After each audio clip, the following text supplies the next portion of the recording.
Time for the very critical practice hour for the TT of Assen. Welcome to MotoGP. And we've already got a yellow flag out in the first sector. We haven't even started the session. It's one of the Grassinis.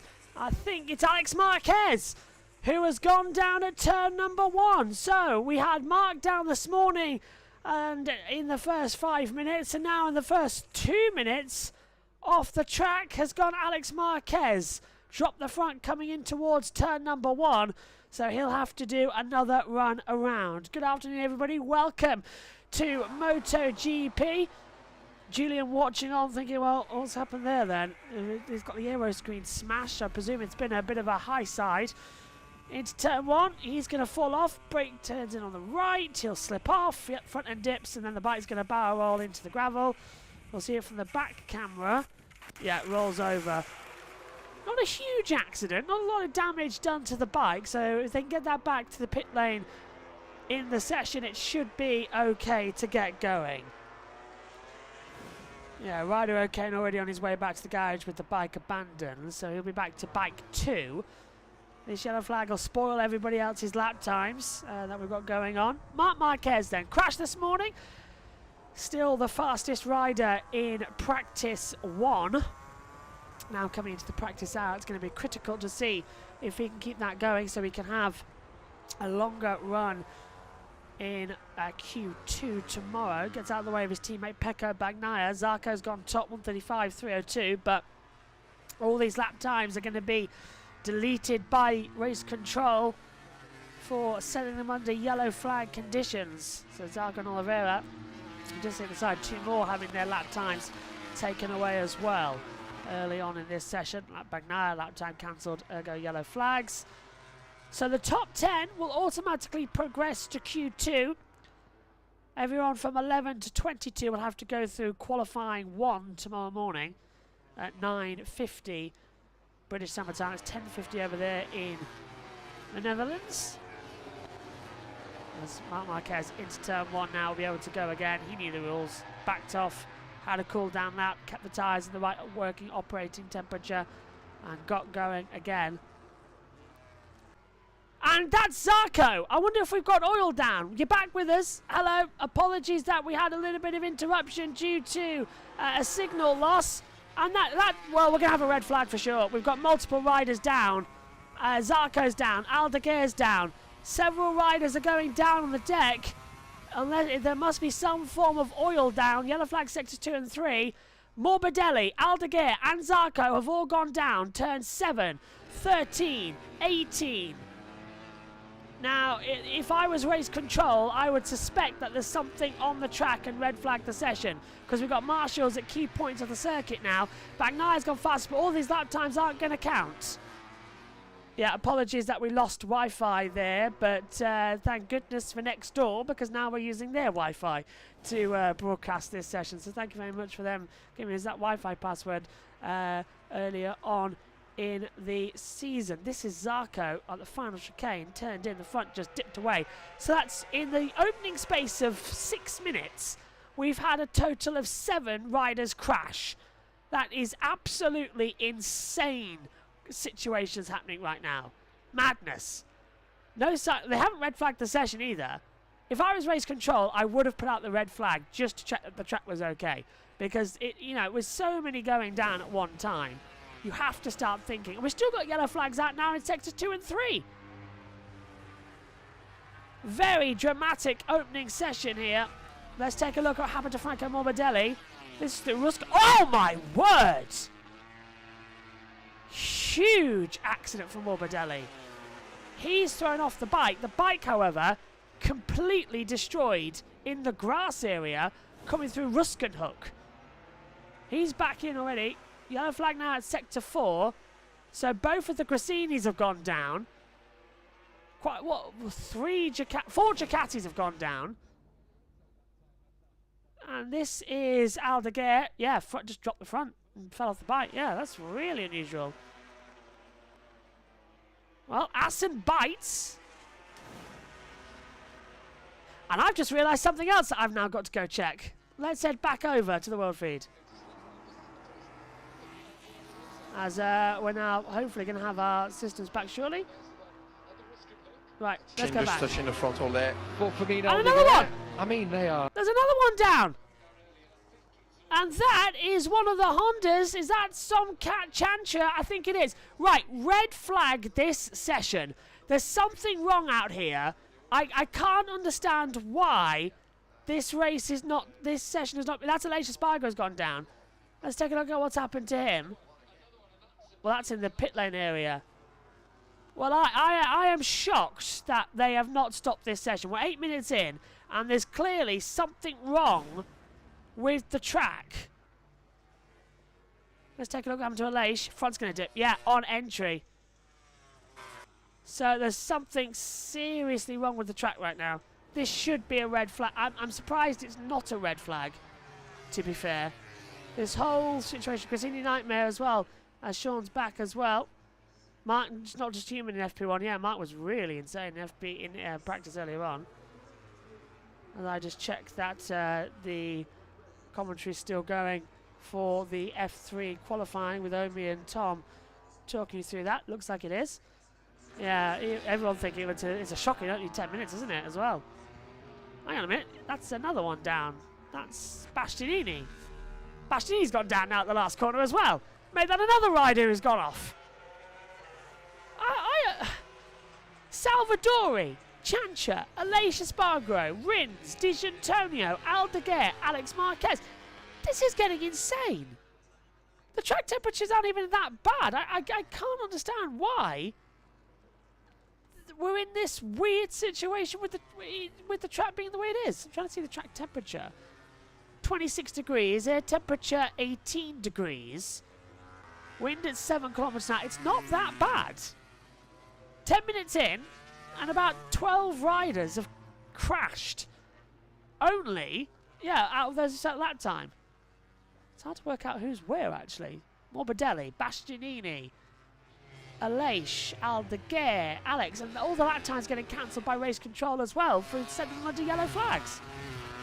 If I was anybody out there, I'd box right now. Acosta's going to go third. Binder goes up there, but they'll lose lap times too. They won't get away with it because they too were off the circuit during red flags. I'll just say one thing, by the way. We get told here how much internet we're using. We never went above 9,000 on our Wi-Fi. Connected to the next doors to use this session, 12,000. So we better get on with sorting out our internet quite quickly, which is surprising me. Got a bruise on my leg, I've just noticed. Quartararo flying into the last corner. He's a 10th down at the moment. Bezecchi's up by a 10th and a half. Quartararo fastest, 1:32.516. Marco Bezecchi on the Aprilia looking stronger.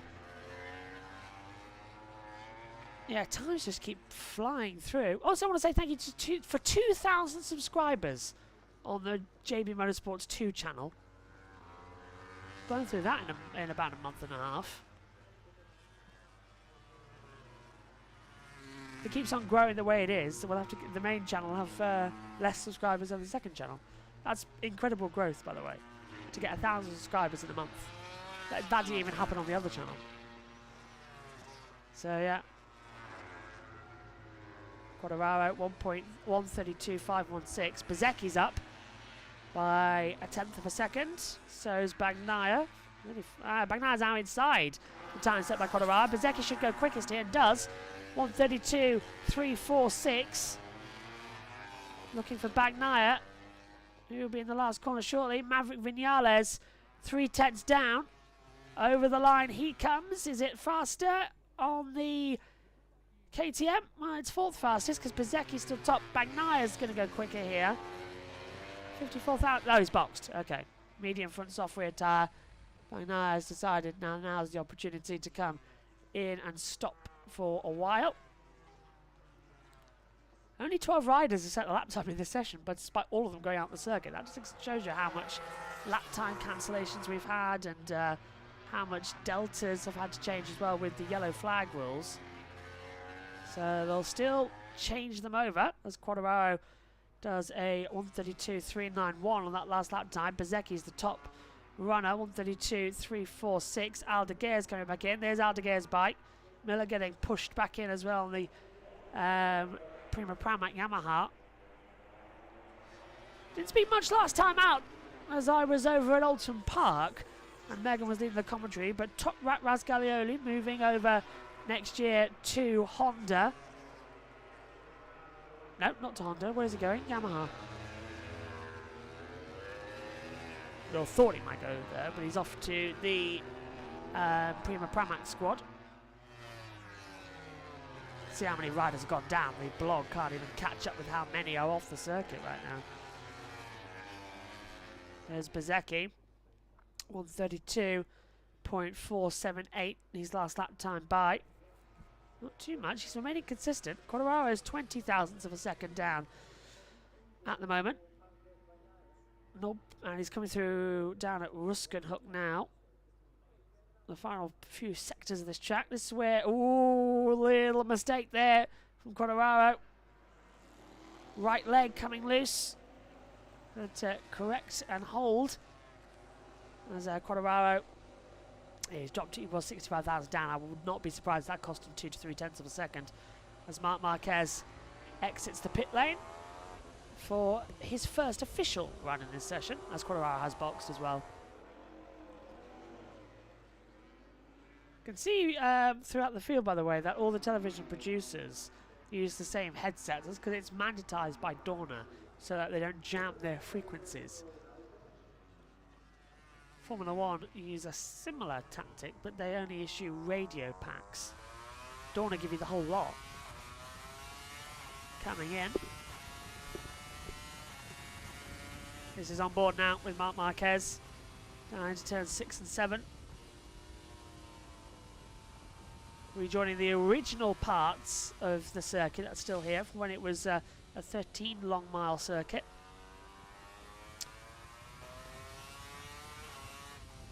Many people actually said when Assen got brought back on and modified to the circuit we have today, it's the equivalent of doing it to the Isle of Man. They purpose built a circuit and put the TT here. So this is still the original site of the original run, but yeah. Only 2 circuits in the world have had permanents built around them when they were longer. One is Spa, the other is the TT Assen. The Isle of Man remains a street race. This was a street race originally, and it grew into a circuit. Spa was originally a road circuit. Technically it was classed as a street and road circuit up until 2005, when they finally closed the public roads area in Spa, and it became a private circuit they can run all year round. Because the bus stop, chicane, used to be the bus stop, an actual bus stop. And then when they modified the circuit 2006, ready for when Formula 1 returned in 2007, it became a purpose-built race circuit for the first time. So we had more runoff areas in it in places as well, greater safety. Boggles the mind that Eau Rouge was actually once a street, an actual street that run up the hill and down the com. It's all part of a road network as well. And it used to rejoin. It used to go off down at the La Com chicane, and it used to rejoin the track, the original layout, down at Curve de Port Frere, down at Stavelot. So the original circuit had the original triangle, and it was like a triangle. And it zoomed around the cities as well, down through Spa, Malmedy, Stavelot, the original parts of the circuit. As Bezzecchi, 1:32.346, still fastest. One more with Marc Marquez, who's setting his first benchmark time of the session. One of the only riders out there on the circuit, actually, alongside Johan Zarco. A few more at the bottom of the timing tower. Mark goes 4th, 1:32.859. Yeah, I agree with SHT here with Sean. It should have just been a red flag in the original part of the session. It was dangerous beyond belief coming in. Right, I'm off to go check quickly how Formula 3 is going. Let's hand it down then once more to our colleagues over at TNT Sport. Hopeful that this is going to work, because I'm just adding the existing audio capture over, and it is. Let's go over this one now. Especially on the back, you got Mandeveen, Duikersloot, then Milmere, the fast bit. That sector, it starts so early building up the speed, but you also have to be smooth. So you can push as hard as you want. It's not going to bring you lap time on this track, so you have to find a nice flow. And should have told me that like 10 years ago when we were teammates. No, you said you gave the answer today. We were teammates. Yeah, you can't help your teammate. First rival, as Marc Marquez went through in fourth place. There is a lot of rhythm, isn't there? Especially when you mentioned there from Mandeveen there. Every kilometre of an hour and that we're talking from turn 10. You'll hear us talk about it. It's sort of like a double apex right. But every kilometre an hour that you set up or that you have through there, you're carrying it all the way to the final chicane. Yeah, exactly. And you arrive turn 15, Ramshoek, which is a fast corner. So you're not going to win a lot of time there. You're going to win all the time from 10 all the way to 10, 11, 12, 13, 14. This is the Ramshoek now.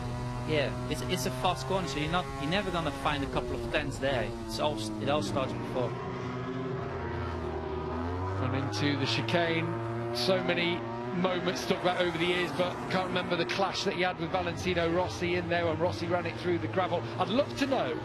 I might go and find Mike Webb later on today. What would you do in that situation now with Marc and Valentino? Obviously, exceeding track limits on the last lap in the last corner would be one thing, but there was contact. Marc also didn't necessarily make the corner, but attempted to. It'd be interesting to know what Mike Webb would have done in 2025 with that. Yeah, it would be. I mean, there was contact. Yeah. So you'd think, yeah, it wasn't his fault. But then he did. But then he did pin it. And you could clearly see as well the hand just going. Had to look over the shoulder to go, yeah, come on then. Spin over the gravel. What do you think, Michael? Oh, just read the rules. If you're fighting for a position. Dear. Obviously, Pecco Bagnaia has been dominant here over the last couple of years. Won his first ever race here back in the day, back in the Moto3 Class 4 Mahindra. Way back when that Bagnaia won his first race, so he's strong here, but he comes up against Marc Marquez this season. When you look at Marc from outside, obviously you've raced against him, as you say, when you stood in for Tech 3 Yamaha on a couple of occasions out on the flyway races. But what do you see about Marc Marquez? What's your appreciation of what he does? Yeah, well, I think we see everyone know the talent he has, and for all them years, and of course he had a bad couple of years, but I think now getting on that factory Ducati, he's enjoying it again, and we see the real Marc. And I think what's happening now is what we all expected. You get him on the factory Ducati, he's getting fun back, he's getting good feeling with the bike back, and he's just gonna say bye to everyone. What about you now? I'm just thinking races coming up, Donington coming up very soon. You always like going to Donington, don't you? Yeah, I love Donington. It's a nice old school track, and it's always fun to ride there. So looking forward to it. And it's a bit like Austin. There's this nice flow, and there's a little bit stop and go, and it's a bit of everything. Yeah, it does have a little bit. I think the fans love it as well. Of course, that's coming up very soon. Of course, we'll have it all on TNT Sports. Past the halfway point, of course, of the World Superbike Championship. How is it in the championship at the moment, with all these big gaps in between races? How is that from a rider's point of view? Is it good or a bad thing? Yeah, this is the calendar isn't ideal, but now we have like a kind of a rhythm, so that now it's getting better for sure. And it's just a shame that we have so much time, but we're not allowed to test so much. So for sure we all want to ride more, especially now with rules being changed and adjustments being made to the bikes just before race weekends, for example, fuel flow things. Yeah. This is one of the things. Obviously, there's been the adjustments for BMW this year. Part of it, I'm sure, down to top ranked results that come into it. Even though you're up against it, it feels like on occasion. So that's something you've got to take into account all the time in World Superbike.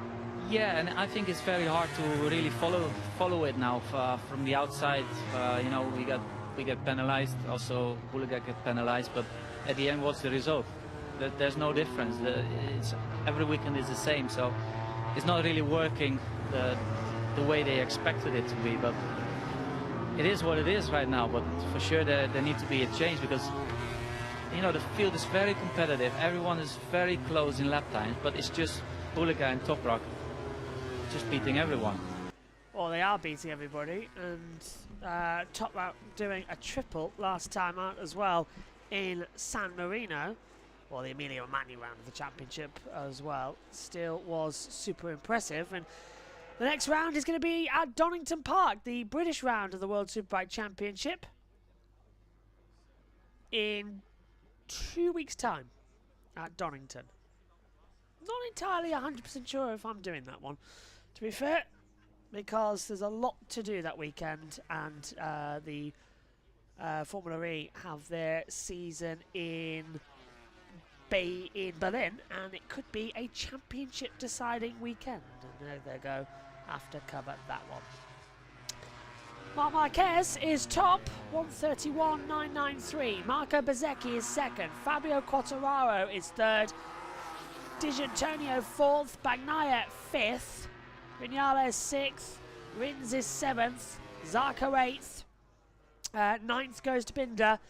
10th to Miguel Oliveira as well. That's your top 10 automatically through to Q2 if this session goes as long as it is now on the control board.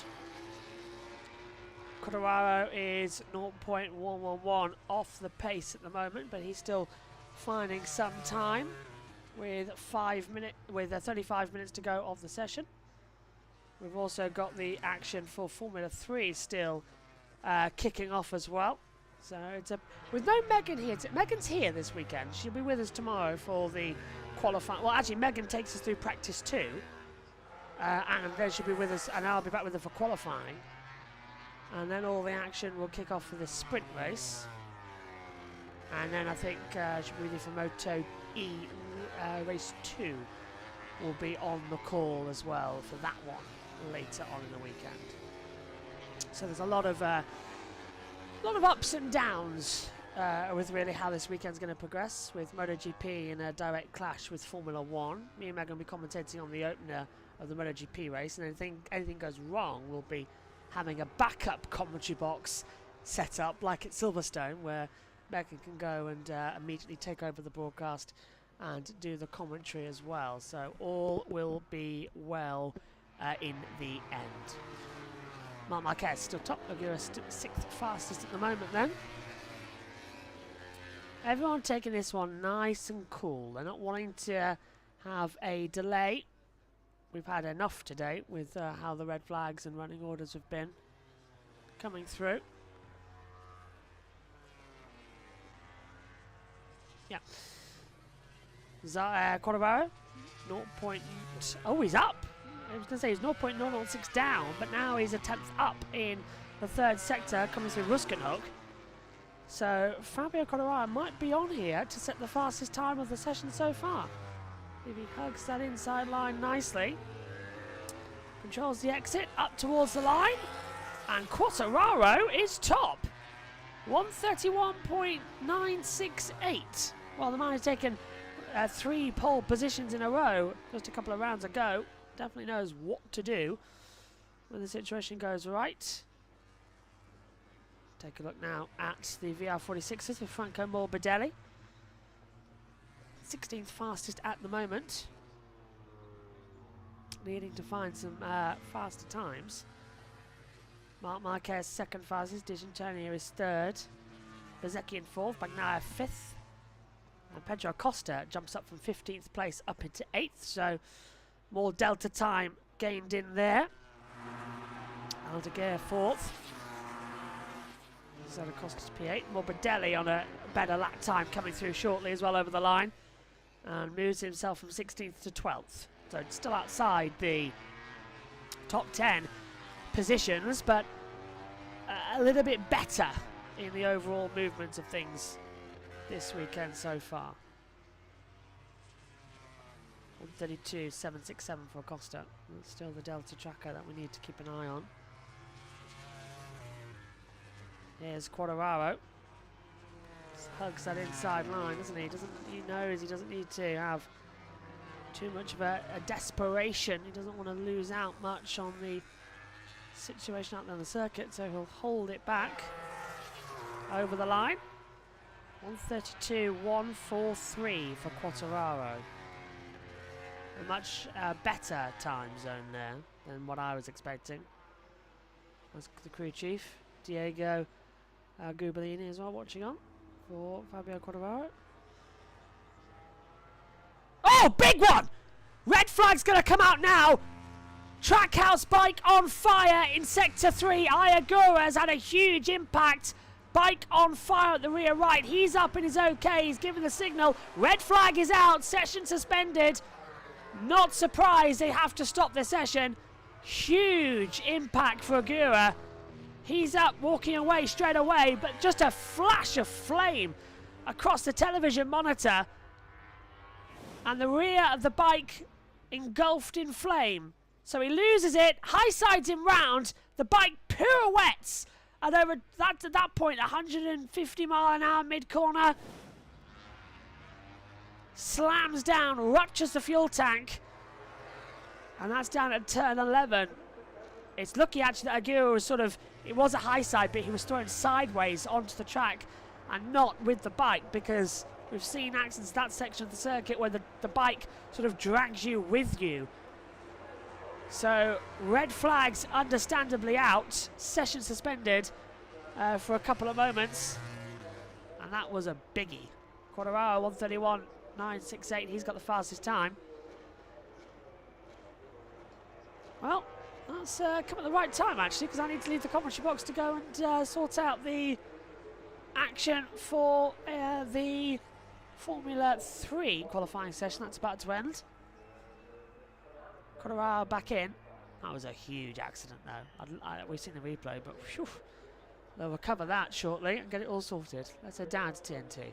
You're asking for a lot at a lot of lean angle, and when they step out they do so faster and more violently. So unfortunately for Ayagura, it almost low-sided all the way around, but found some grip all the way out at almost 90 degrees front wheel to rear and threw him over the top. So yeah, luckily he doesn't look too badly beat up, but it was a tough old impact into the ground. He's going to be sore in the morning. It's one of those, and he's only really just back from his previous injury, of course. Yeah, he's come back from breaking his tibia, just underneath the knee. Yeah, sort of the top of his tibia, like the head of it. Yeah, there was a lot of energy in that crash, wasn't it? You know, when he goes like that, and when he regrips so late. We're going to watch it again there. Oh, he's coming round on him. Oh, from early impact. On. Wow. Moto2 world champion will be feeling the effects of that one. The bike looking a little bit second. Davide Brivio, hands to his face, if to say, oh dear me, that's a bit more on the parts bill. This is Aldeguer behind him. Watch I's bike in the distance. Whoa. Not something you want to see. Marshall's worked brilliantly, really quickly to get out to I. I'll tell you what, it's good to see him walking away from that one. That was a really huge one. Really big crash there, and like I said, you come out of turn 10 and you basically keep leaning into 11, and normally you can feel the rear tire, you know, sliding around and sort of getting, you know, sort of complaining as you try and put as much throttle as you can and as much lean angle as you can as well. And there's not a place where you usually high side really, because you normally get quite a lot of feel there, you know, and the traction control is holding the bike as well quite a bit. It's the way there. It shows you the traction control is not going to save everything, you know. Exactly what I was thinking, exactly what I was about to say. And you know, if it's soft tyre and then it's suddenly gripped as well, well, yeah. It's going to grip. It came around so far, wasn't it? But the traction control is not the be-all and end-all.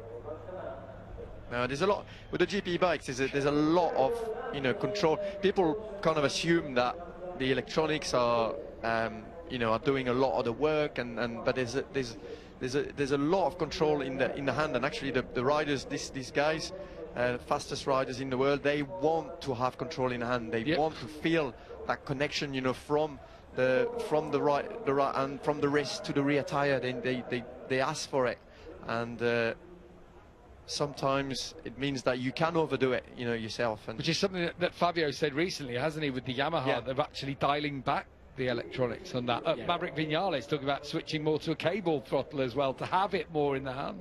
Yeah, well, essentially, when you boil it down, traction control affects 3 outputs, so your ignition spark, your fuel, and your throttle map. So it just takes them all away. So essentially, it makes your bike a little slower.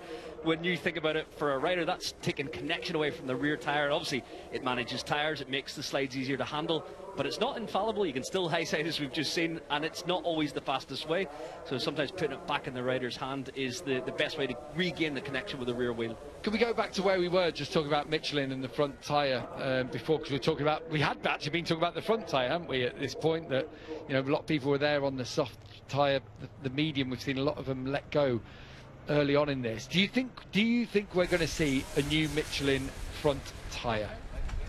it's I mean, there's rumours out there that it's not going to come out, and obviously it's just one more year now for them, and mainly this front tyre, you know, was developed as a countermeasure to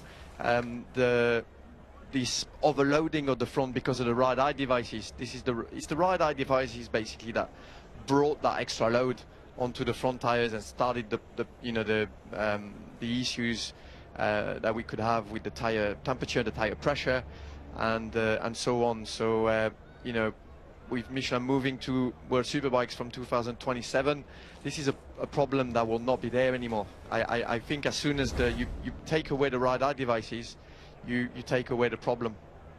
It's gone there. It went very early, yeah. Oh, wow. Oh. I'll tell you what, that was a massive impact. He's solid, Agura, just coming back as well from breaking that tibia.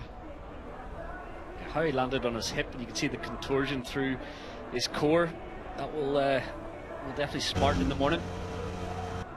Yeah, it's that point where you just ask a little bit more to start closing 11 and go a little bit and go towards the curb, and yeah, it just went right there with the maximum lean.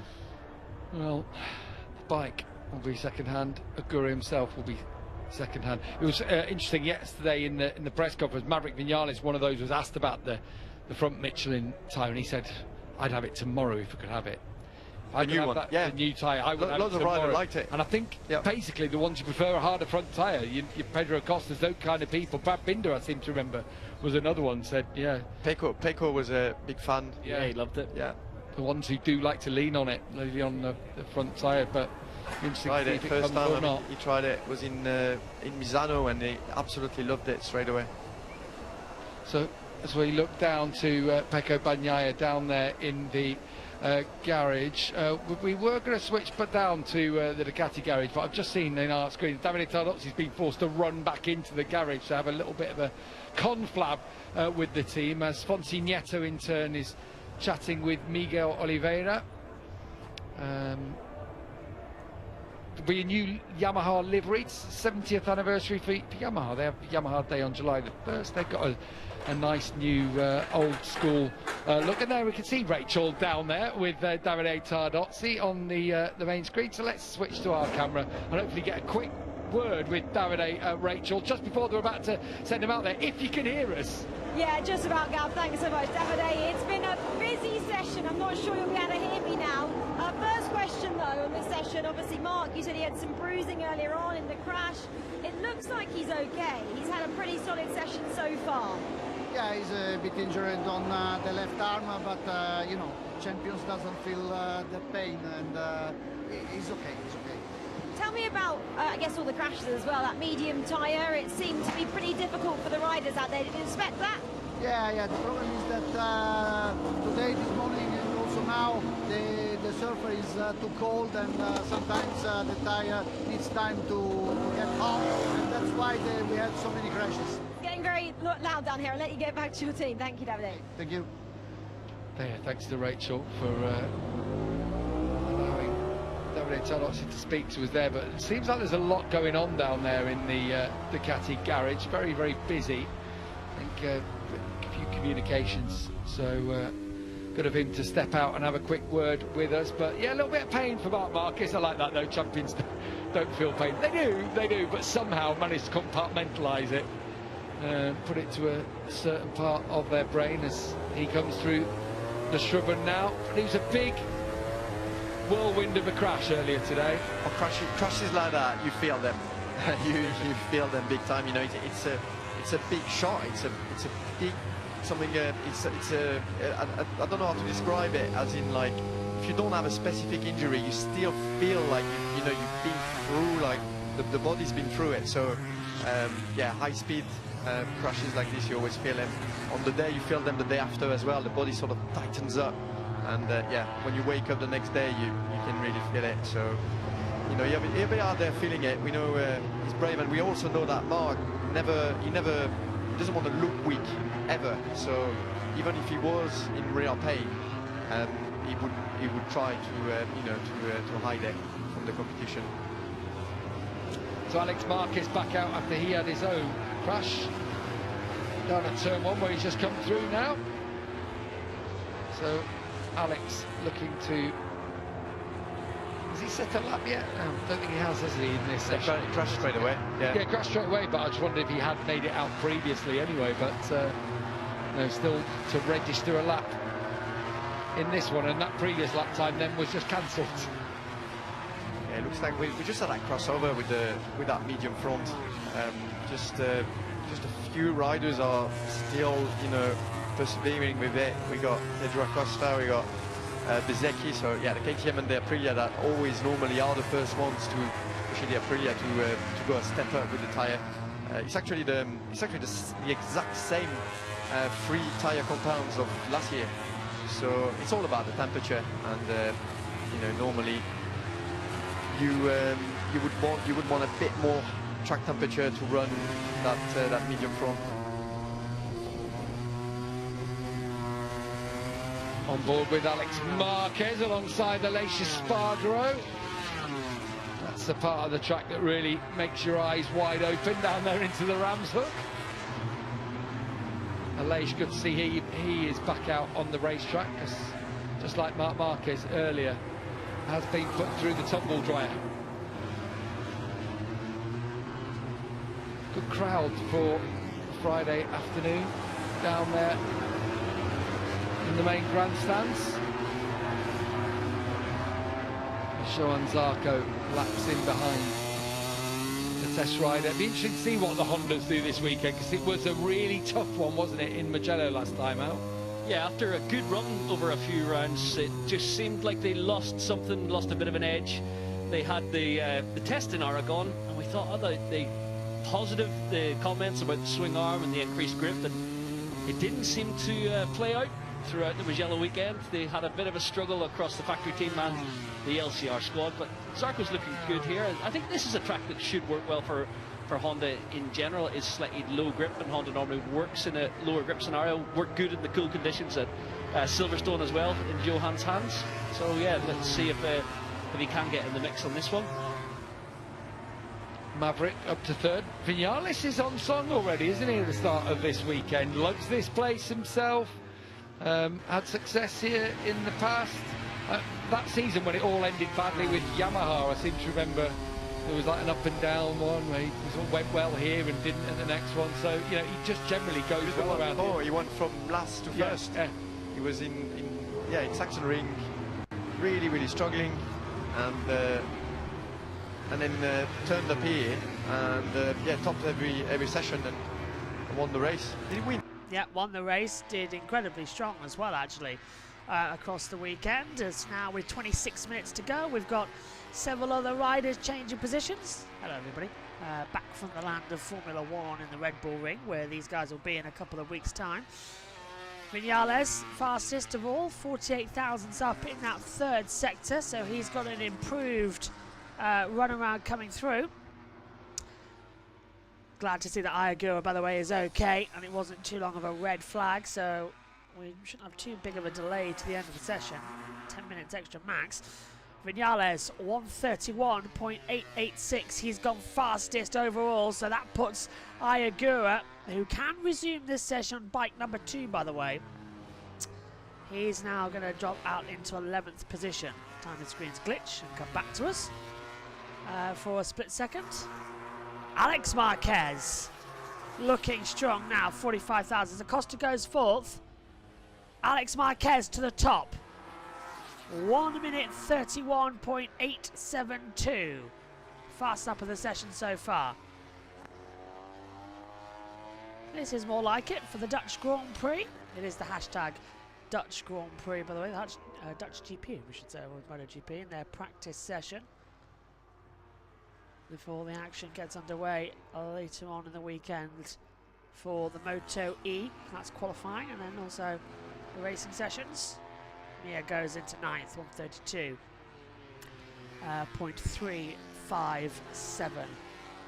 So an improvement along there.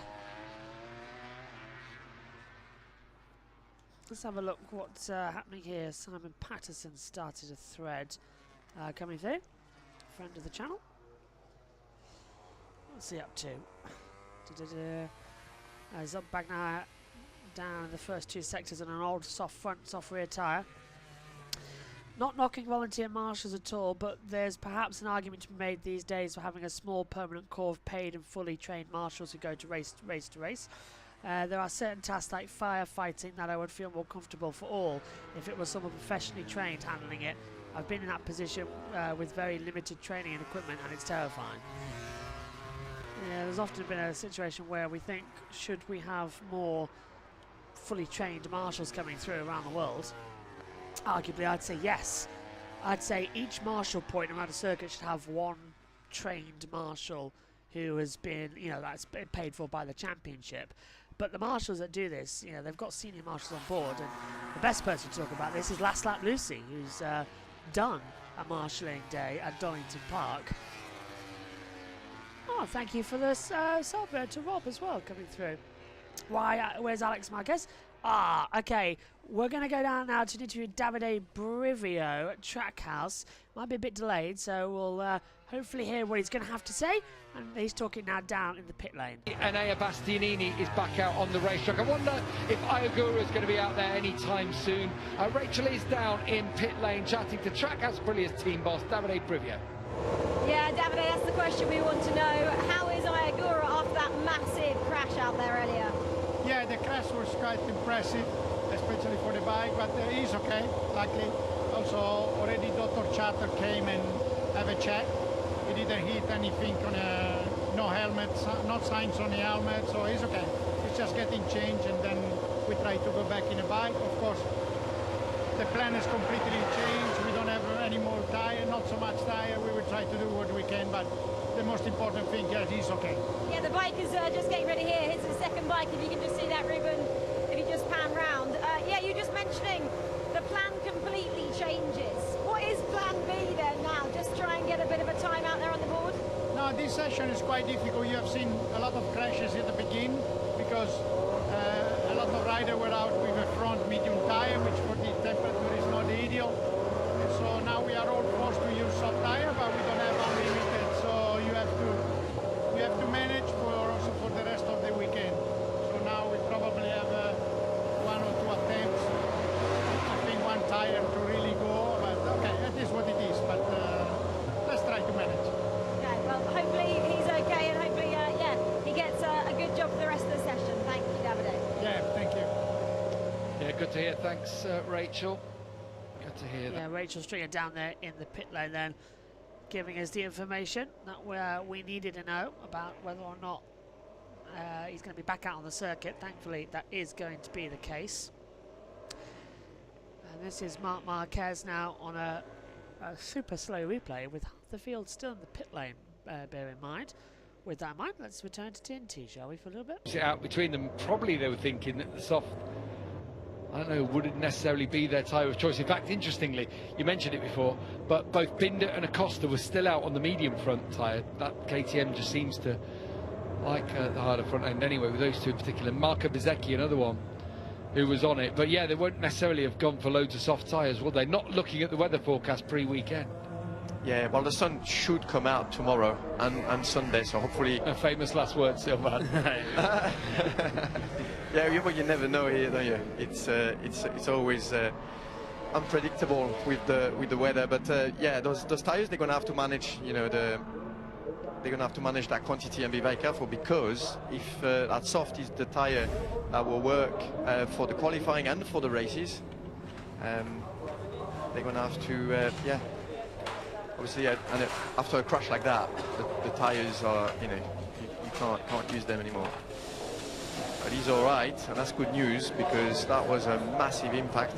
Definitely won't be using his tyres again, will they? Burnt to a crisp. No. He melted in that gravel trap. So he just needs to compose himself here, get ready to go again. Of course, now in this final 20 minutes, just has to go and set a pre-qualifying run effectively. That's all. Yeah, that's all. Just bite the screen, lay it all on the line. He's good at it though, Ayagura, and obviously he had a little bit of a dip after the injury at Silverstone, and you want to see him back on form. Seems like this could be a good circuit for Aprilia's. Hey, for Trackhouse though, double top 10 for the first time for both their riders last time out in Mugello. Again, they'll hope for, they have high expectations, but it's just a step in the right direction, especially for Raul, actually. Yeah, for Raleigh, you know, the results need to come. There's just so much potential there, you know, we see it at times. So it was good to see him making those progress and putting a solid performance in Mugello. Fermin Aldeguer heads out onto the racetrack. Finished on the podium here in Moto2 last year. Was on pole actually, has the pole all-time lap record for Moto2. So Fermin gets on well with this place. Had it prior to today, has been defeated by Philip Salac. We weren't sure if that lap time was going to stick, did we? With that many yellow flags going on in Moto2 as well, towards the end of that session. It's been a hard one to get a read on. Got run wide in the race in the Italian Grand Prix, Aldeguer. Never able to recover. It's got that combo of front and rear soft slicks, brand new set, ready to go.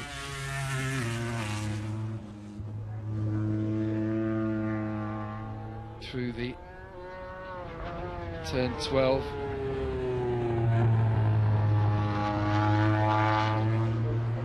Yeah, the traction control there on the left side of the tyre.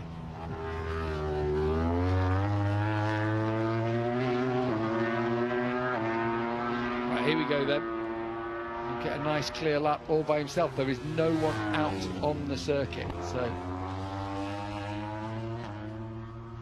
couldn't get better for Fermin.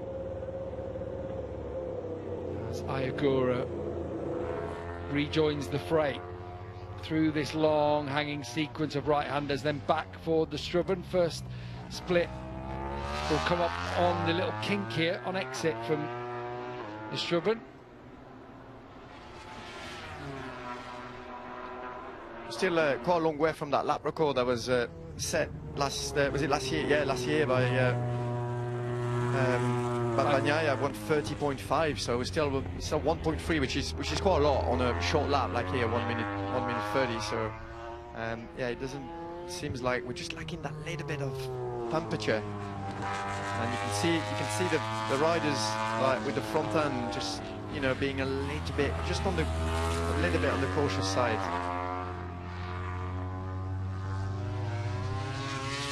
That's something obviously will shift a lot. Pirelli's strength is certainly getting them up to temperature fast in cool conditions. They work in a different way to generate their grip. Obviously we're going to see Pirelli on these bikes in 2027 and a switch with the Michelin tires going the other way towards super bikes, but that will have a massive change on both championships overall. Yeah, it's going to be so interesting to see, isn't it, what Pirelli do. They say they don't need anything particularly special for MotoGP, their feeling.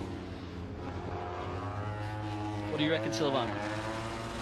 I think it's going to be really interesting, but on both sides, for sure. And I mean, the key is going to be for the manufacturers and the riders to adapt to the tires. The tires is just such a major, major effect on how the bike handles and the requirements to set it, from geometry to to electronics, to it changes everything. So you've got to be able to adapt, and it will be about who is going to be able to adapt to the tires best. Any advantage whatsoever for Ducati having so much World Superbike success in recent times that their bike works with, and they found a way to unlock the tyres?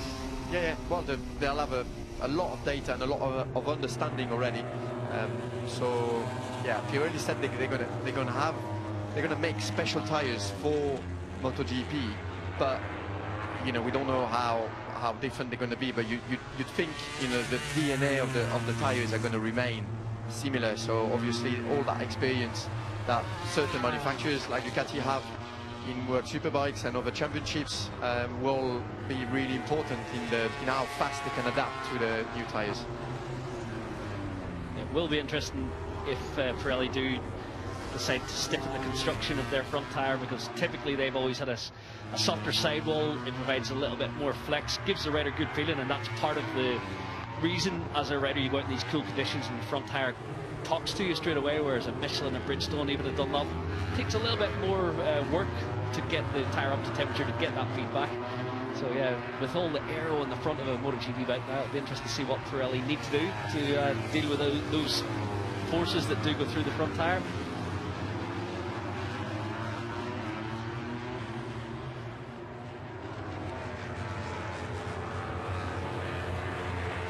I was going to say the last graphic from Bagnaia said he was pretty much on race distance on his front tyre, but there's a new one, so it is fresh front and rear. Soft tyres for Pecco Bagnaia, being chased by Fabio Quartararo. So let's see what Pecco's capable of here.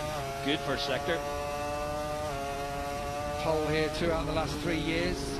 Marco Bezzecchi's on pole in 23. Of course, he's taken victory in the last 3 seasons here. Bagnaia did the double. In fact, topped every single session apart from the warm-up 1 year ago.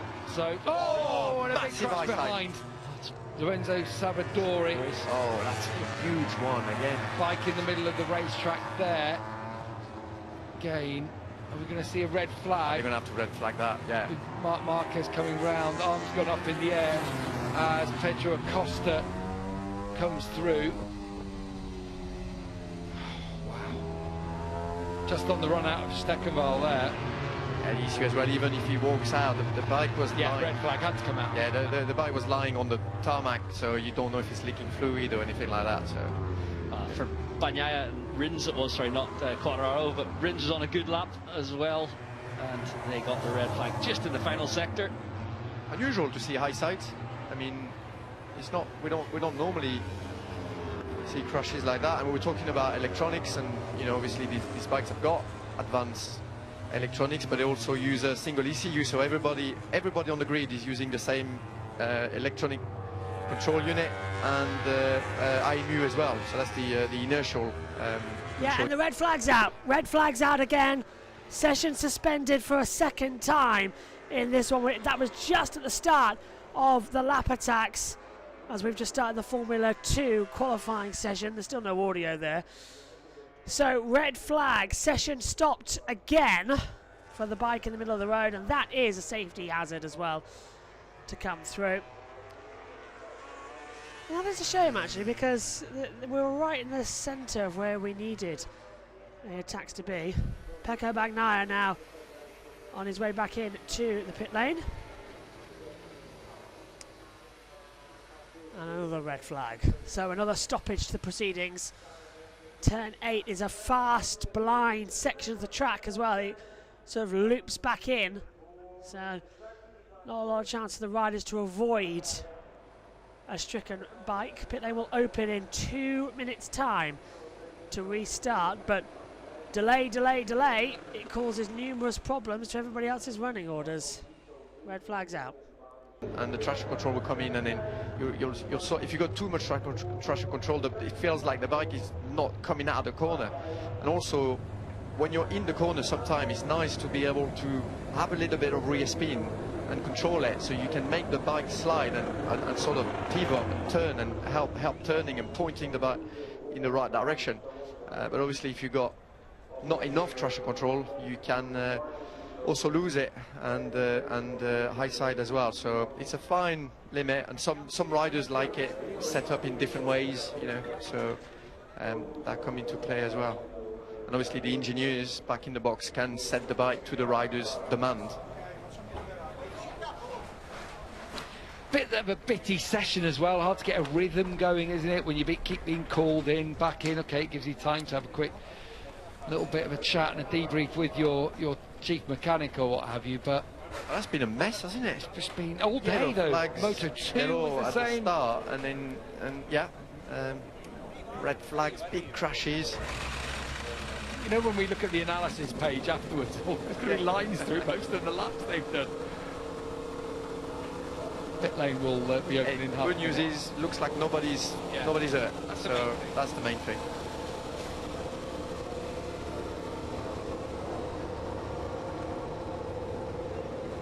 So as they prepare Lorenzo Salvadori's bike, looks like one more race after this one in Germany for Lorenzo, and then we should be welcoming Jorge Martin back in Brno. Oh, the Rick from... This is interesting because the red flag has come in, but it hasn't. We got told that the pit lane would reopen at 58 minutes past the hour. It is 58 minutes past the hour, and the pit lane's still closed. And there's been no update from race control as to when we're going to go green. Davide Tardozzi is looking puzzled. We're looking puzzled. There's no real information what's going on. Salvadori's okay, by the way. He was the one who brought out the red flag with a crash. So the session still stopped. That's why the safety car has yet to reach the end of the pit lane. Now, is that going to head back out to the circuit? Yes, it is. The safety car's gone out. So this is very unusual that we haven't had a session that will not restart on time. IRTA are now talking. Davide Tardozzi's gone to talk with IRTA. Something about they've gone to check the track conditions. Well, something's going on. This is the most bizarre practice I can remember in a very long time in MotoGP. There's been so many accidents, so many confusions, and have we got oil on the track at turn 8? Because I can see there's a broom and a bag of sawdust, and if that's the case, then the race director needs to assess it before anything goes down to fix it. Otherwise, it's a change to track conditions. So, well, that was already a very long session. We've already ticked over to an hour now. We're going to have a further delay as they will now come and run in together. Okay, now here comes the race director. So the IRTA team boss and the race director will both be there, and they'll both now go out and make sure that everything's okay. And the chief marshal at that point would have said, "Is this oil? Is it slippery?" Race director now puts his hand to the ground and telepathically tries to say, "Well, I don't know, it should be okay." The good old stomp test as well with your bottom of your trainer, because quite a lot of, like mine are, flat form trainers, so you can feel if it's slippy underfoot. And that's not just a safety car either. It will have other things inside it that can detect track conditions as well. It's not like the Formula 1 safety car where Bert Mailander is flying around the circuit in Aston Martin or Mercedes. The BMW safety car we have here in MotoGP is designed purely for safety conditions, so it has things in it that can soften up the track, get open. It's got welding equipment in it. Everything you need it is in there. It's the same corner as where the crash happened. Yeah. So no, I think that happened down at turn 7. We're at 8 and 9. Yeah, they're not happy with it, are they? They've put some oil down. Now they'll brush it away, but red flag's out. Let's check in with TNT and see what the guys are making of it. Years ago. The hire cars, since then. there were a few hire cars back in the day that had taken a few laps of these circuits. Let's put it that way. Funny enough, every time I've been there to do testing, they never let us out again. Yeah. We're not allowed, Weird, that's surprising, yeah. not allowed to play anymore. A little bit of cement dust down there, or whatever it is they Was that where the have bike these was? days. A bit more synthetic. Yeah, it was like the exit, wasn't it? Or is this from the Agura one earlier? No, it is on the exit, the same turn where Salvadori lost it. Exit of turn 8, Steckenval. Yeah, true. Yeah, you're right. It is. Yeah, there you can see that's the better shot of it. Slightly banked, isn't it, in there, down to the apex at Steckenval. It was on the first impact then when the bike landed. Good spot by the marshals there. Yeah. Safety first.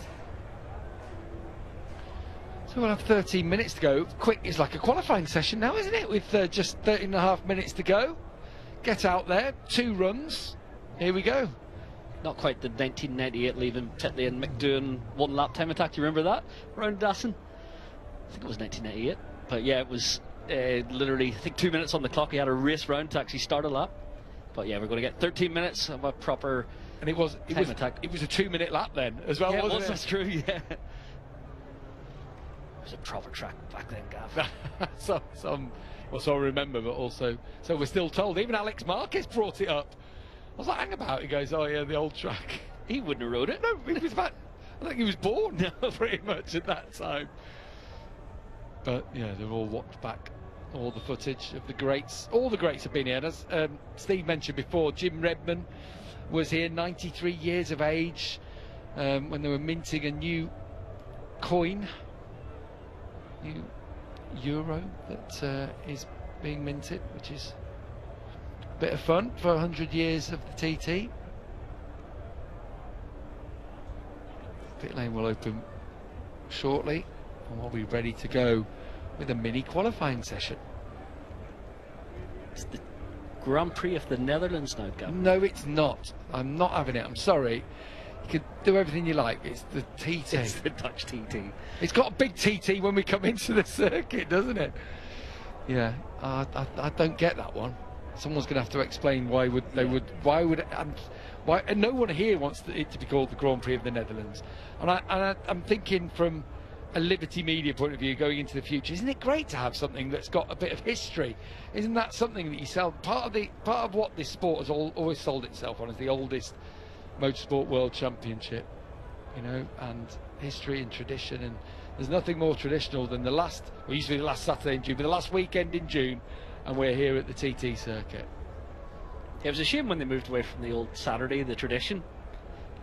TV talks. Was it TV in the end? Oh, absolutely, yeah. What was the reason of the Saturday? Why did we start? No, but we're in quite a religious part of right. Netherlands, yeah, and that was it. No racing on Sunday. No racing on Sunday. No, you can race it, but not on a Sundays. Yeah.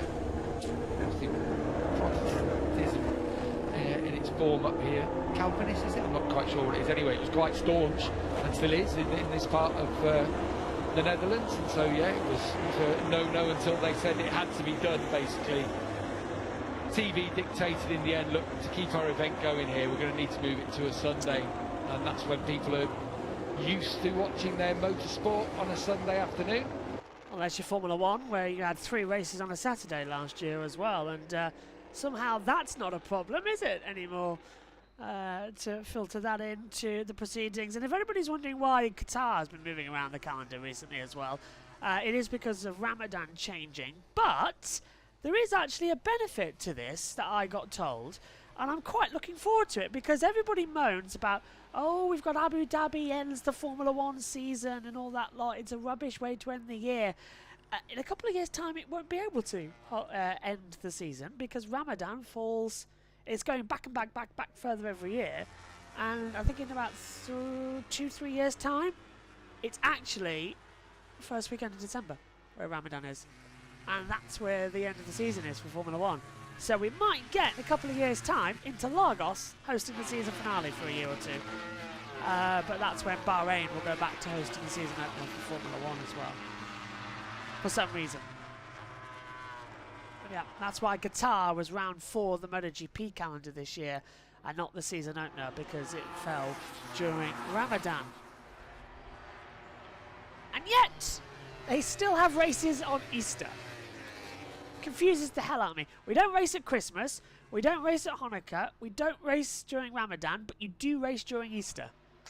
Confuses me every time. Never know why. Do you know the only sport that now takes Easter off? NASCAR. They take Easter Sunday off. They don't have a race Easter Sunday. Last year they did, but that was for where were we? Can't remember last year, but they never did it again. They said no, we don't want it. The drivers refused. What? Closed in supermarkets. Yeah. So it used to be racing on a Saturday, and then we'll go race on a Sunday. Easter Sunday is now no. So that's why you see. I think the British Superbike Championship. It was Easter Monday got going this year, wasn't it? Or just afterwards? Is that a sticker?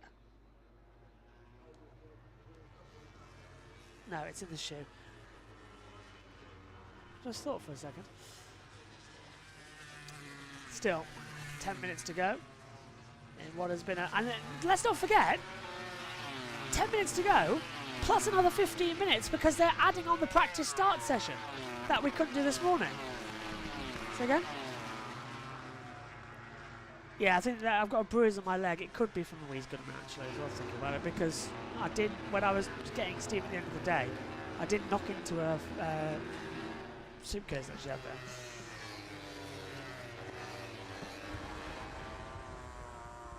Could be the killer. I don't remember banging my knee, but I have got a bruise on my knee that I've just noticed.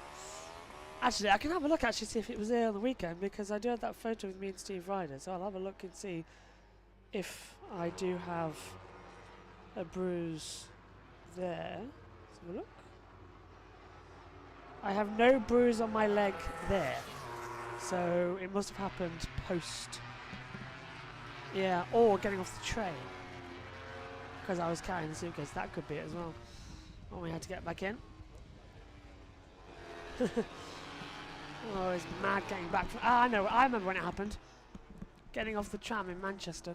I remember now. You're right. Getting back in. Because the trams are down. You had to take a bus. So I knocked myself trying to get off the bus because I had my suitcase and I banged my leg into the metal post. Forgot that until now, because I was talking to this lovely old couple who were going down to Tamworth. They're getting their new travel cards. I digress. We should just call the MotoGP Team Sprint the Marquez Sprint. Well, Marquez has won every sprint bar one. The Silverstone race was won by Alex Marquez. 9 minutes to go then in this session. Marc Marquez the fastest on a 1:31.455. Alex Marquez second. Diving into the pit lane there was Pietro Costa. Just on a 1:31.712 actually, so that must be his teammate coming through. Who's dived into the pits? Can't see on the monitor. I think it's Bastianini. It was one of them. Tech 3s that have shot through. Di Giannantonio up into third position. 1:31.528. An improvement there. I must be very busy as well, thinking that on that front. Yeah, it hasn't been a great day for me. We've been doing stuff every hour. Just a reminder, we've got a qualifying coming up later on this evening for NASCAR from Atlanta for a Saturday race. Xfinity race is on tonight. Matthew Owens and JT commentating on that one. Myself, Matthew Owens commentating on the Cup race tomorrow, I think. Don't know if JT's there or not. With it starting at midnight Sunday morning. It does, however, mean that for the first time in a long, long time, after the Austrian Grand Prix, there's nothing else on the rest of the day. Nothing. We get an early end. So it's a kind of nice weekend before we get going again. Does mean we get a slightly longer post-race show for Formula 1 in case anything happens, like last year, when all hell broke loose. Remember, if Max Verstappen gets... Max Verstappen's actually in a very dangerous position here, because if he gets one penalty point before this weekend, as Rins nearly takes off the back of Bagnaia coming to the last corner, he's stuck to him like super glue. Over the line, Bagnaia goes 9th, Rins goes 6th, so the toe did work, but Bagnaia's not... Yeah, Davide Dardozzi's not happy with that one. I don't think Bagnaia will be either when he gets back around. But if Max gets a penalty point and gets a race ban, it will be so cruel, but because by the time the next race comes around, he'll have 10 penalty points, not 12 on his licence, because 2 go off on Monday. But if he gets it this weekend, he'll still serve the race ban. And then they'll all be wiped clean anyway. So it's sort of get the race ban, get a clean sweep, because if he doesn't get a race ban this weekend and he loses those 2 penalty points, he'll still have 10 penalty points on his license for another 9 Grand Prix. Can Max Verstappen really last 9 Grand Prix without getting 2 penalty points? No. So it's mad how he may as well just serve the race ban at Silverstone, a track that doesn't suit the Red Bull, and come back at where are we next? Belgium, his home race. Well, one of his 2 home races, of course. Or take an early summer break and go get it in Hungary. But if he does get a race ban, it wipes the slate clean, like Kevin Magnussen last year when he got his race ban. Rin's still stuck to the back of Bagnaia, but he's lifted off a bit now, and Bagnaia will come over the... Rin's cut the corner at the last chicane. And Bagnaia goes top, 131.410. Sean says the Marquez brothers 1-2 in all Tito sprints so far this season. Yeah, it really has just been the Marquez affair. Sean says Max has to keep it clean for 9 more rounds, which is going to be difficult. And Proggy says only injury and not being able to race the only thing that will stop Mark from dominating MotoGP.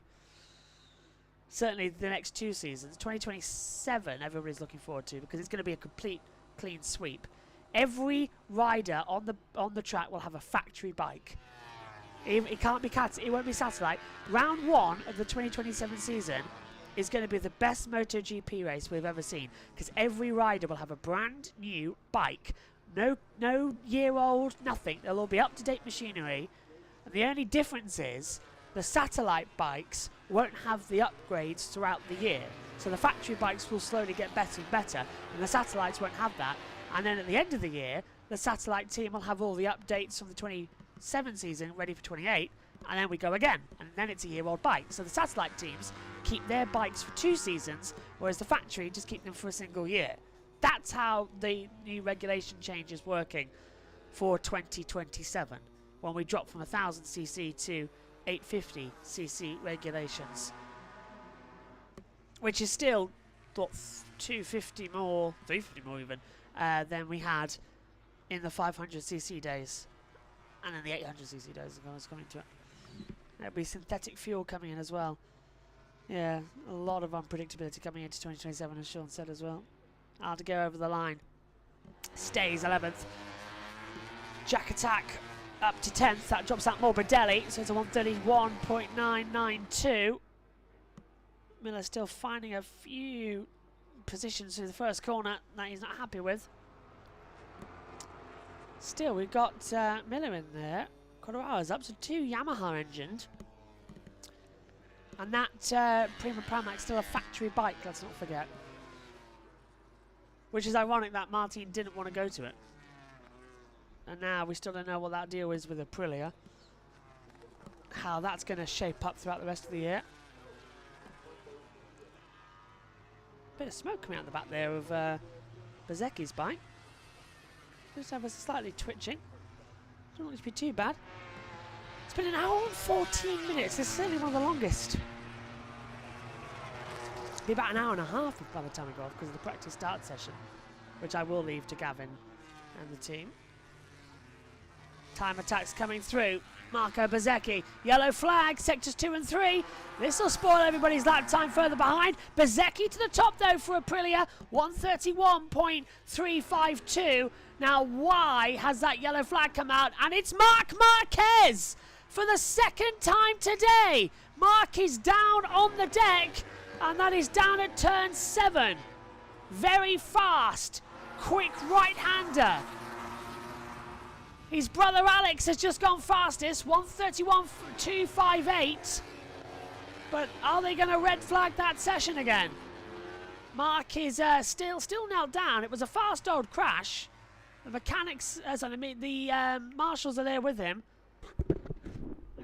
He's being helped to his feet as well. Oh, he looks a bit. He's being helped away. He looks like he looks a bit dazed. bit shaken. I wonder if that was a high side for Mark coming through turn 7. Let's have a replay. If anything, it gets on the curb. Through the right, switches back. Does the rear step out? Does it just drop the front? Oh, he just dropped it. Ooh, it's a slow accident for Mark's standings. Turns in, front's going to dip away, and he just skates across the gravel. It's not actually that bad of an accident. I can't... Oh, hello. Oh, okay. Now I understand. I was thinking, why was Mark... He got up straight away. What hurt him? Mark has hurt his genitalia. I think it's the simplest way to say that. He skated across the gravel, and unfortunately, he got up and then went, oh, hang on a minute. Say again? Yes, his partner looked a bit worried there. Mark's having a little bit of a sit down. Yeah. I can see Gigi Delineo trying not to crack a smile. He's so desperately trying not to, but you can just see on the side of his face a little smile. So, yeah, Mark has hurt his genitalia, which, to be fair, the accident straight over the gravel, and if the airbag didn't deploy, then, yeah, you would be hurt a little bit there as well. Ouch. For Marc Marquez. Second crash of the day for Mark. Alex went off earlier on in practice. Checkered flag is out. Session's over. Viñales just gets through. That kicks out Rins, who's down in 11th position. So Rins now in danger. There's Mark. Yeah, his mechanic's still there. You okay? Yep. No need for the plastic surgeons. There's D'Antonio sits up on the bike ever so slightly, and that's going to hold up Morbidelli. So Franco's not going to be happy with that. Salvadori in 19th, so he's qualified for Q1. Top 10 still might change over slightly. Bezecchi's taken, confirmed with 3rd position. Bagnaya's in the pits. So is Marc Marquez, he's taken over, flags out.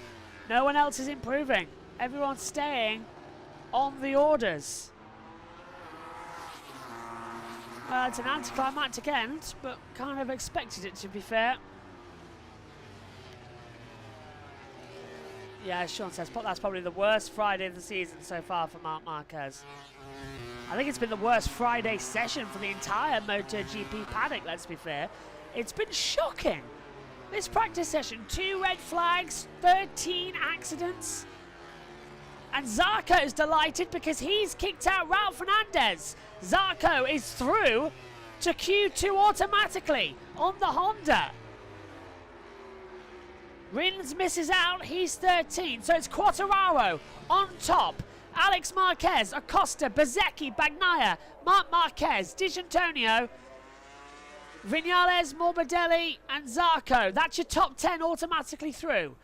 Out and having to go through Q1. Raul Fernandez, Fernando Aguirre, Alex Rins, Miguel Oliveira, Enea Bastianini, Jack Miller, Juan Mir, Brad Binder, Lorenzo Salvadori, Ayagura, Somkat Chantra and Alicia Spargo. That is the running order as it stands. And now it's time for the practice start session, which Mark can partake in because he has bike number 2. Let's head down to the world feed.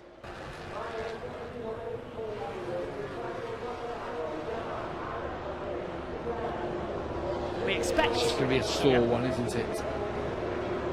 At least it's not head, because that's what he looked like, didn't he? Yeah, we held it up before. Yeah.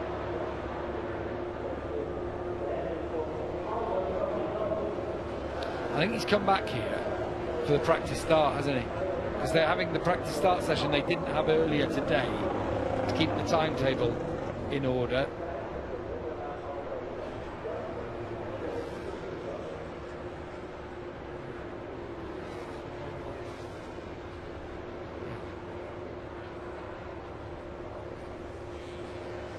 Too much information, perhaps.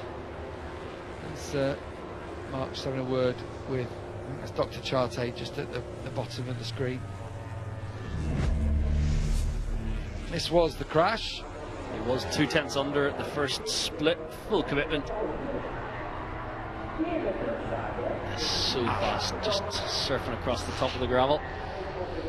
It's made all of us cross our legs inside this commentary box, I think.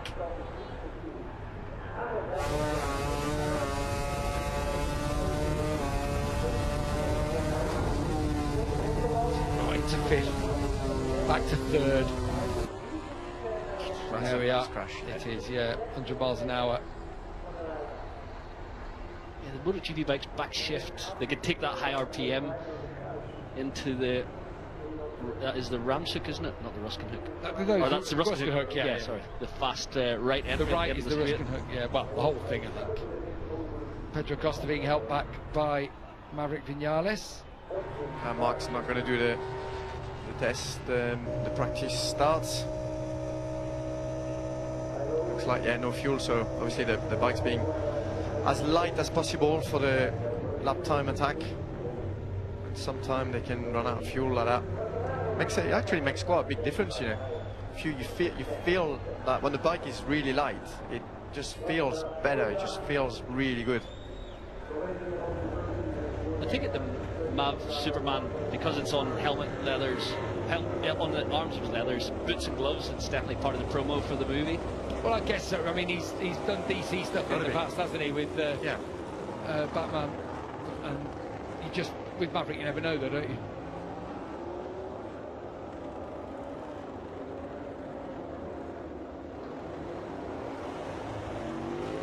So we head out to our practice start session. Practice starts will be taken just out of the Striven on the back straight. Okay, end of day one, chaps. What's your reading of it? Fabio Quartararo's on top from Alex Marquez, Pedro Acosta, Marco Bezzecchi. That's 4 manufacturers in the top 4 positions. All the manufacturers are represented, with Johan Zarco having gone through. How do you read day one? Well, I mean, first of all, Fabio Quartararo and Yamaha on top. After the very difficult weekend in Mugello, they really struggled in Mugello. That's a good sign, and obviously Fabio was on a roll with 3 poles in a row, and everything went away in Mugello. So yeah, that's a really good sign. We know the Yamaha normally goes well around here, but yeah, and seeing the different manufacturers at the top, but then with the other guys, probably not the riders we expected. We expected Vinales a bit better, so he's still in the top 10, but Pedro Acosta putting that really good lap to go in P3. Confirmation with the Aprilia, you know, with Bezzecchi doing good as well, and carrying on the good. He's going to have to qualify better for Mugello. He had a good pace, but unfortunately going from 10th on the grid, he was made the job really hard. So hopefully he can qualify a bit better. Obviously, we had a great first few laps, both the sprint and in the main race when we were in Italy.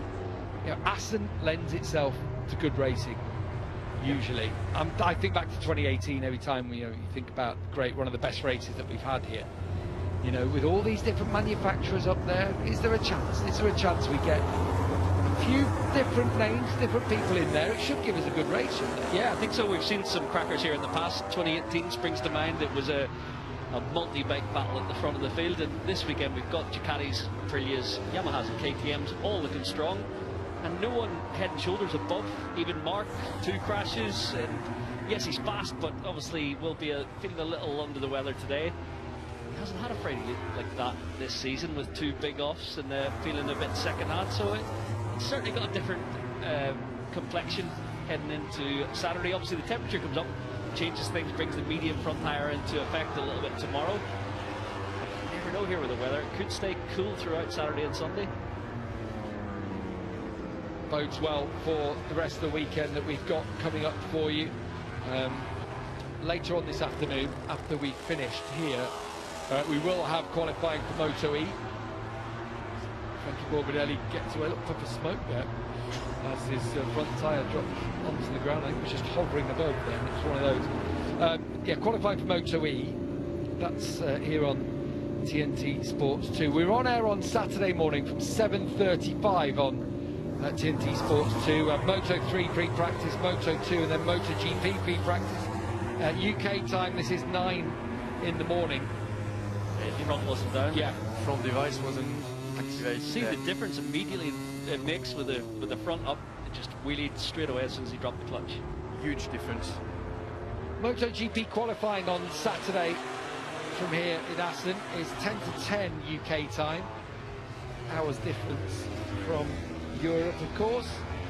And then Moto3 qualifying after the first Moto E race is at 10 to 12. Moto2 qualifying 1:45 on Saturday, and we'll have the build up to the sprints, 13 laps of sprint race from 1:30. All of it on TNT Sports 2. On Sunday, all your regular times on air after the warm-ups from 9 AM. So much to look forward to. Pecco, did he start his comeback in Italy? Or will there be more dominance after a big couple of crashes for Marc Marquez here today? Alex Marquez is looking really good on the 2024 Ducati, and yeah, we got so far we got lap times that are quite a bit slower too. I mean, Pecco is nearly a full second. Pecco Bagnaia is nearly a full second slower than what he did in qualifying last year. So quite a big difference. And that's just a very eager fan. Yeah, Some doing it for the gram. yeah, video footage. Get a second practice start go. Zarco again, fastest one there in the top 10 directly into Q2. So yeah, great effort by Joan Zarco. Yeah, by a decent margin as well. Sobkiat Chantrid ahead of Aleix Espargaro, but Aleix himself had a big off, didn't he? Yeah. Earlier in that session.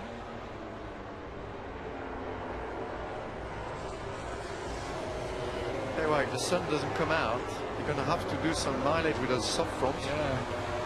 Because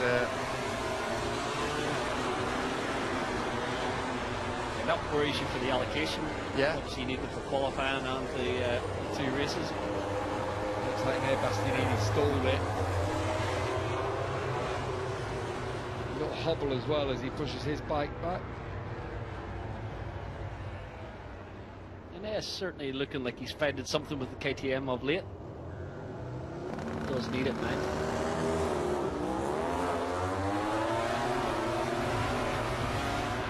Yeah, he needs one lap. look at doesn't that. See the front wheel there? That's the problem. he? That's what happened with Morbidelli before.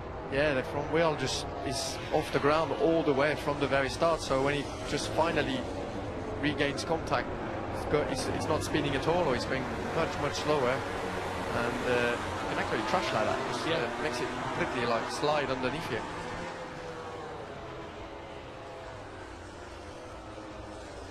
How Pecco Bagnaia feels about his first day here at Assen. Quarter of a second off Quartararo's time on the 1 lap pace. Interesting to have a look. No one have been able to get a rhythm going today. No, I mean that session was a bit of a mess. I mean, we had all those crashes to start with, all those yellow flags. We're going to see the crash again of Marc, who's in the front just there.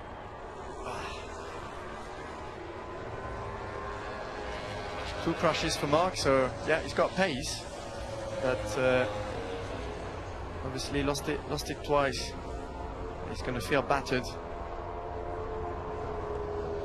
There's no way he's going to say that. No. I just went. Even his body position, you can tell he's not preparing for a front tuck or a front movement. Yeah. That looks painful. We're all feeling that one. Yeah, his chin as well. Yeah, Yeah, it has. looks like he really smashed his chin. Did you see that? Is that from that or the one earlier? I don't know. Yeah. It's really swollen. If it was from that. I think the only bit of him that'll be swollen today. And the fans have been kept on their toes already. Start the weekend, loads more action to come here from the TT at Assen. And it's Fabio Quartararo wins day 1 on top. 3 poles to his name already this season. I wonder if he might have a chance of another one. He's going straight through to Q2 alongside Alex Marquez, Pedro Acosta, Marco Bezzecchi. Bagnaia is in them ahead of Marc Marquez.